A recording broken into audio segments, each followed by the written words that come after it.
talking about. I yield back. I do have some experience on that. I want to deal with that. It's called the medical loss ratio, and the insurance companies have cut a fat check for themselves over the years by taking a big premium and then paying a very small amount of it out for the medical coverages.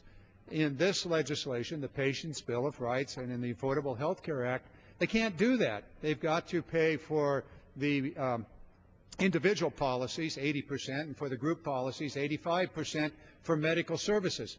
So what was their very first thing they did after this bill was signed into law? We passed it last year, and the President signed it. The very first thing they did was to run down to the Health and Human Services Department and say, oh, but our advertising ought to be included as a medical expense. And, oh, these expenses for these kinds of employees, mostly statisticians and like, that's a medical expense. Fortunately, the administration said, no, we think not.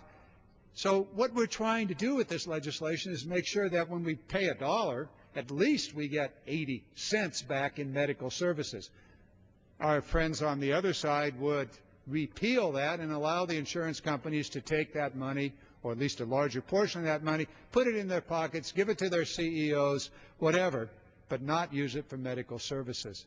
Medical loss ratio is really important. And the other thing you mentioned needs to be understood also, and that is the ability of the governments to review, not to say no, but to shine that big, bright spotlight onto the insurance company premium increases. Is it justified? Yes, no? What are your costs and so forth? What ratios are you using in medical losses and the like? So that spotlight of information is required under the law. Many, many things in the law.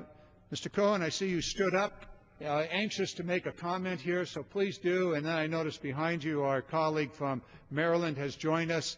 And eventually I want to start talking about seniors. So please, Mr. Cohen, go for it. I wanted to ask you a question because I had said, and I was, I think, incorrect, when I suggested the first thing that the Republicans wanted to do was repeal the Affordable Health Care Bill.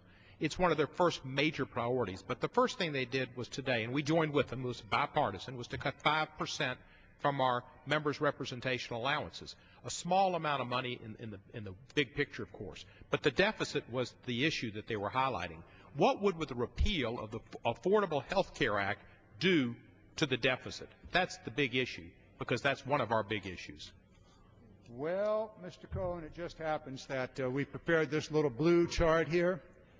Actually, it probably ought to be in the red. The repeal of the Affordable Health Care Act obviously deals with the Patient's Bill of Rights, but it also deals with the deficit. This week, the Congressional Budget Office, nonpartisan, not Democrat, not Republican, they answer to neither party. They answered to the general public. They said that the repeal of the Affordable Health Care Act will increase the deficit by $230 billion, $230 billion in the next 9 years, and in the out years, the next 10 years, well over $1,200 billion increase in the deficit. And that's money we owe China, is that right?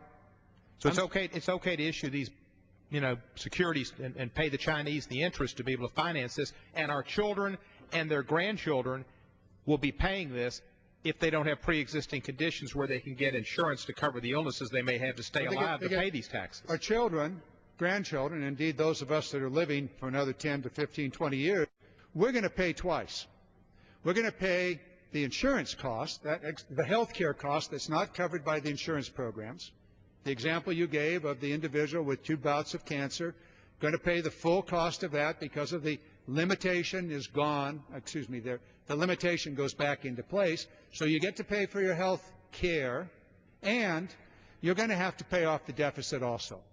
Makes no sense whatsoever, but hey, that's what they want to do without one hearing by any of the relevant committees. Consistency is the hobgoblin, right? Thank you, sir.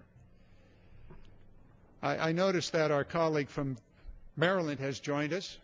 Ms. Edwards, Ms. Donna Edwards, if, I know you were interested in this. You were talking about it earlier today and on the floor and in committee, so please.